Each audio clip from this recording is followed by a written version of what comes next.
What's going on, guys? Briar Rabbit here. Tomorrow is a really exciting day for Destiny players, especially if you're into PvP. So not only are we getting update 2.1.1 and the special ammo patch that goes along with it, but we're also getting the Crimson Days event at the tower and the Crimson Doubles playlist. I'm actually really excited for tomorrow. So here's the deal.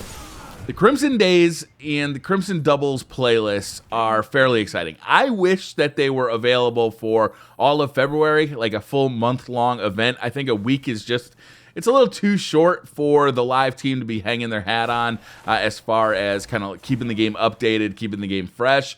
But nonetheless, I am very excited to start playing it. There are some pretty interesting things about Crimson Doubles that I want to take into effect when I'm building my loadout as well. So over the last couple of days, I've been kind of, thinking about what my loadout's going to be, practicing with those weapons. And what you're seeing in this gameplay is essentially what the loadout for me is going to be. Now, my partner, Skinny, we haven't talked too much about our loadouts and how we're going to kind of complement each other.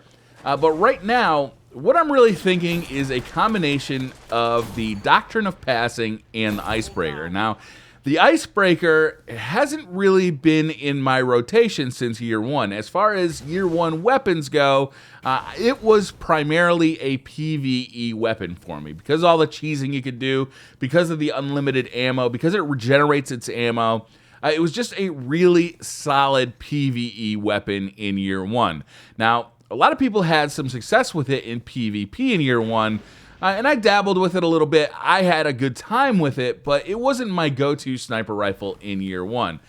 In year two, though, especially after update 2.1.1 comes out, in normal Crucible, in playlists where power doesn't matter, I think you're going to see, look at this guy hiding, I think you're going to see a lot of the Icebreaker and Invective floating around. Now, I love the Icebreaker. I think it's a wonderful gun. I love the scope on it. I love the way it regenerates ammo. I love the way when it regenerates ammo, it puts it straight into your magazine, so you actually never really have to reload the weapon. It's always just kind of sitting there ready for you, unless you completely exhaust its ammo supply, which is relatively rare in PvP play. What I don't like about the Icebreaker is its relatively low aim assist, so it definitely takes some getting used to if you're used to weapons with higher aim assist values. However, I've been practicing with it for the last few days, and it's not that hard to get used to. And it's really nice to have that ammo kind of always ready to go, to never have to reload the weapon, and to have a magazine size of 6. It's just useful in a ton of situations. So I pretty much have selected the Icebreaker as my go-to secondary for Crimson Doubles. I will probably switch to sidearms on a case-by-case basis. If I feel I need a little close to mid-range power, if I feel like I'm losing a lot of battles at close ranges, I can always switch to a sidearm. Sidearms also bypatch update 2.1.1's ammo nerf because they have an intrinsic perk that kind of, when you respawn, you just respawn with more ammo for them. So you're not always looking for green chests or green ammo crates to keep it loaded up. However, I really prefer the one-shot kill type weapons in my secondary slot. And with the Icebreaker kind of bypassing update 2.1.1's ammo nerf, I think it's going to be a really strong choice, but it does take some getting used to. So I've been trying to get used to it, trying to deal with the lower aim assist. It's still very usable, and it takes a little getting used to. But like I said, I really like the scope for it. It's got a nice wide open picture. It's got snapshot on it, so you're quick to react to surprises, let's say. Unfortunately, it doesn't have hidden hand or unflinching, which a lot of other top tier sniper rifles can roll with. So you're a bit limited in that respect, but I really have enjoyed using it. Now, as a primary, I've really kind of selected the Doctrine of Passing as my go-to primary at this point. It's legendary, which opens up either your heavy or special weapon slot for an exotic, which I really enjoy. And I feel like it really does go toe-to-toe with most other primaries out there. It can lose gun battles to stuff like the last word, but for the most part, it really does have that quick time to kill. And I finally got the adept version of the Doctrine out of the chest this weekend. So of all the times I've gone to the lighthouse, it seems like the inward lamp and the water star are the things that always come out of that lighthouse chest. But this week I finally got the adept version of the Doctrine of Passing. Now, I've been using the non-adept version for quite some time, and I really like the gun, but the adept version has a big advantage over the non-adept version in that it comes with rodeo. So it even further enhances the stability of the weapon, making it just that much easier to keep your fire sustained at an enemy's head. So this is the combo that I'm really going to be working with for the Crimson Doubles event. I may switch out to Invective on occasion if I find that a shotgun is more appropriate for the map. I may even go with a sidearm on a couple of maps as well. But one of the nice things about using the Doctrine of Passing is I don't feel like I'm giving anything up at close or medium range. Yeah, a shotgun rusher who surprises me, comes around a corner, can blow me out of the water with one shot. But in most fights where I'm actually paying attention to my radar, I actually know what's going on, I find that the Doctrine of Passing is more than sufficient at close range up till, short to medium range to get those kills very, very quickly. And then at long range, I'm going to be sitting pretty with the Icebreaker. So that's kind of my loadout for the Crimson Doubles event, and I'm really looking forward to the event in total. I'm actually really looking forward to the changes they're making to the Crucible. Hopefully the netcode is getting approved across the board. I'm really kind of hopeful that these changes are going to be not only kind of comprehensive, but really noticeable.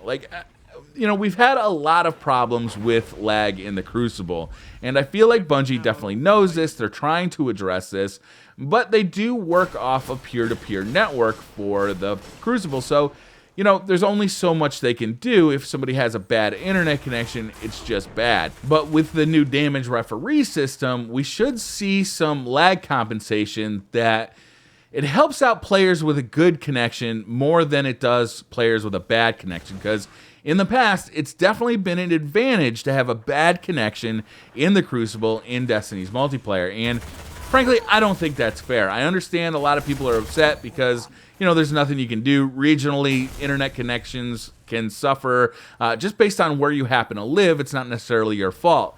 But it's also not my fault.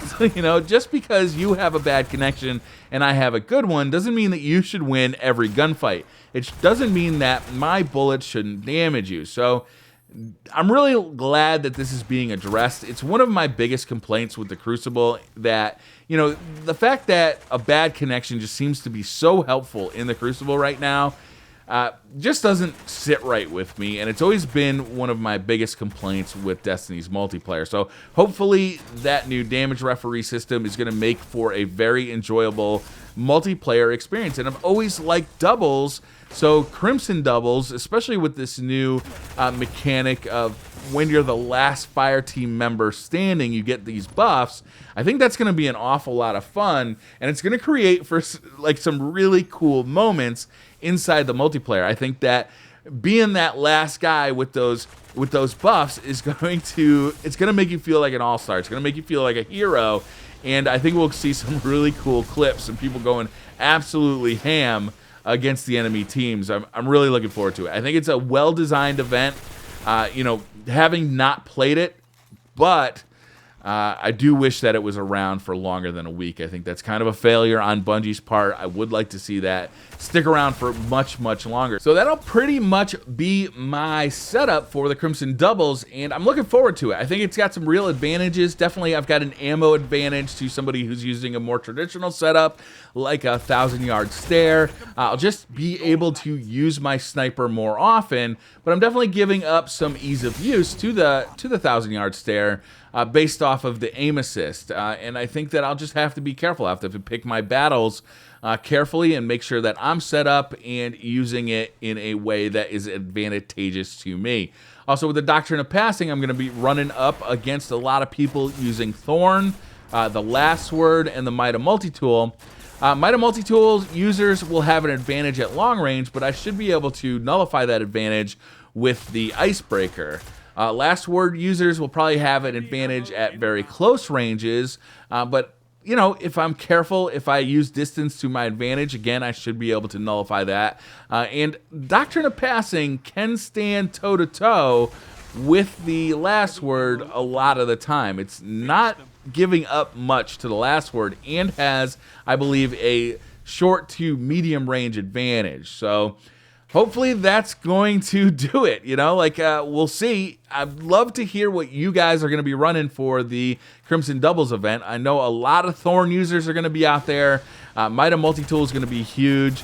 A lot of people are going to be bringing out older sniper rifles, Her Benevolence, LDR. We're going to see some year one weapons be kind of all over this playlist, just like my Icebreaker, just like Thorn, just like the last word. So let me know in the comments below which you guys are going to be using for Crimson Doubles. Do you have a Crimson Doubles date yet? My date is Skinny. I'm really looking forward to playing with them. We have been playing kind of Crucible events together for a very, very long time, and I feel like our playstyles really are complementary.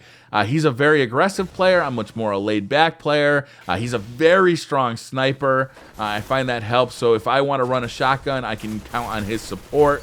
We play well together, so I'm really looking forward to playing some doubles. We've played doubles in the past. We've had a good time with it. So Crimson Doubles, right up our alley. I can't wait to get going. So let me know down in the comments again what you guys are going to be using for the Crimson Doubles event. I want to hear those loadouts. I'm really interested to hear. Having it not be a Power Matters playlist really opens it up to year one weapons. So I'm going to be interested to everybody's loadout. Do you have a year one favorite that you haven't used a lot in year two? Because so much of our playtime now is in Power Matters playlist. So that's going to do it, guys. Thank you very much for watching. Hit that like button if you liked the video. Hit subscribe if you're new to the channel. And I'll see you guys next time.